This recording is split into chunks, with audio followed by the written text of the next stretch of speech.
舊年全國嘅出生率略有上升，但專家並唔認為呢個係長期下降趨勢嘅逆轉。同時，特朗普政府正喺度討論激勵提高出生率嘅方法。據疾控中心嘅最新報告，2023年嘅出生人數達到1979年以嚟嘅最低水平，而2024年出生人數比2023年僅增加咗約1%，達到362萬。多年嚟，國內嘅出生率一直喺度下降，女性生育第一胎嘅平均年齡持續上升，目前已經達到27.5歲，同時30-40歲女性嘅生育率卻喺度上升。據紐約時報早前報導，特朗普政府正喺度探索改善生育率嘅各種政策方案，其中一項提議係向每位生育嘅產婦提供5000蚊嬰兒獎金。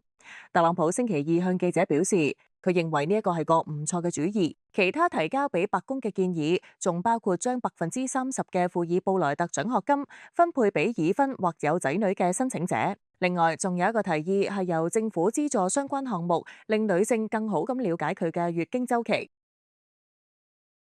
天下衛視記者編輯報道。